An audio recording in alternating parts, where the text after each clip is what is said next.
What's up, guys? Welcome to this week's Through the Dusk. A little bit different today.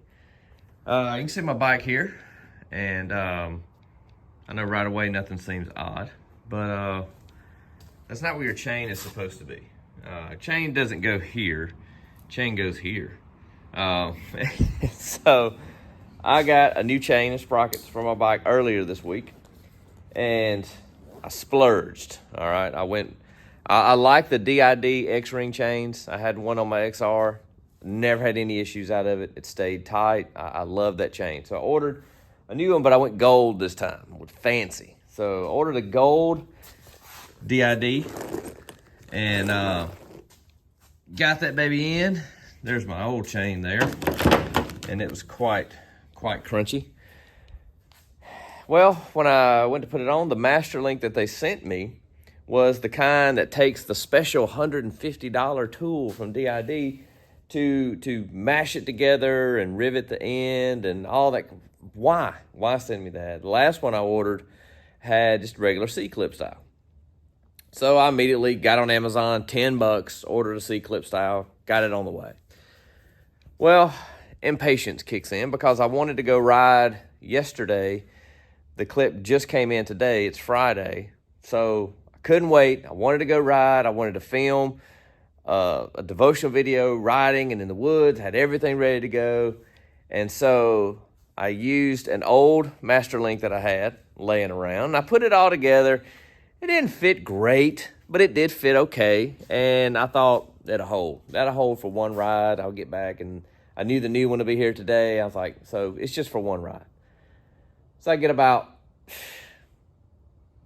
maybe a quarter of a mile, half a mile at the most down the road. I'm going up the hill, and the bike just sounds like you threw it in neutral. Rah, revved up, and I look back to see my chain just unroll out like a snake and down the road. And, you know, the bad part was I had to push. I was not far enough away to call Andrew to come get me, so I just started pushing. But I did call her, and the kids were in school because Andrew does like a homeschooling school here at the church. So I called her. I was like, send me a couple of kids to help me push because it was all back uphill coming home. And these are a lot harder to push than you think they would be. So a couple of kids come, help me push it back. We're in the middle of school, and he needed help because his bike chain broke.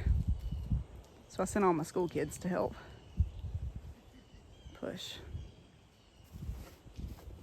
They're enjoying the free class time. And there is, the whole time yesterday and today, I've thought there is a million lessons in this right here. There's a lesson on doing things right, you know.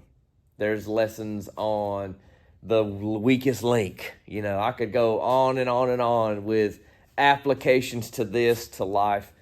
At the end of the day, I think this boils down to a good lesson on impatience. How many different issues can we bring upon ourselves? And that's key there, man.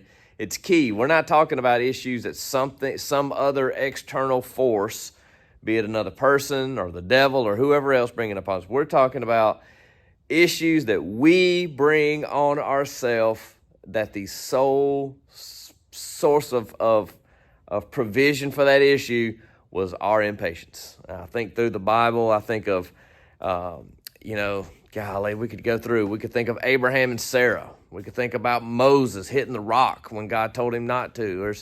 There's just so many people through the Bible, thankfully, because this is just human nature, that we want it done and we want it done now. And we don't really always consider, and now look, this was minor. The biggest it cost me was having to push this stupid thing back home up the hill. But, you know, it does get you thinking about how many times has my unwillingness to be patient, unwillingness to just wait and do something right, how much time has that cost me, and energy and money has that cost me? And it's probably be scared to add it up. But the good thing is that in this stuff, you know, God being the gracious Father that he is, he lets us learn the lessons. He lets us push the bikes back home uphill, all the while never once pulling back his love, never once pulling back value, never once pulling back his affection for us at all. I feel like sometimes the Lord may sit up there like me pushing and kind of chuckle a little bit because you knew the risk there. But still, nonetheless, I don't have to sit here today, even not just with this, but just in life in general, and ever worry about the Father not loving me, not being there, and even though I may not love myself sometimes, and I may be hard on myself sometimes, He's just always consistent in that, and He always, if you're willing, He will help you find the silver lining in that stuff, to find the joy and find the something to make you smile about it.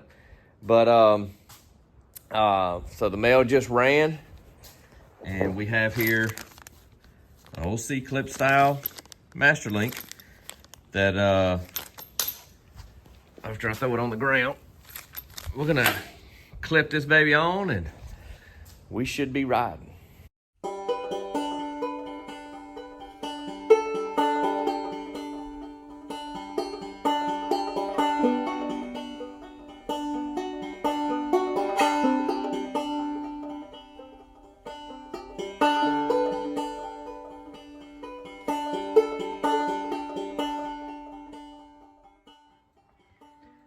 Well, just went down the road.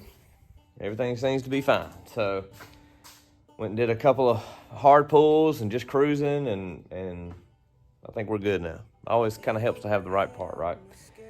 So guys, I don't know what to title this even as a specific thing. I know it's kind of a broad stroke message. There's a lot of different applications here. But, as I was riding, I was thinking, sometimes in life we take ourselves too serious. Don't take yourself too seriously all the time.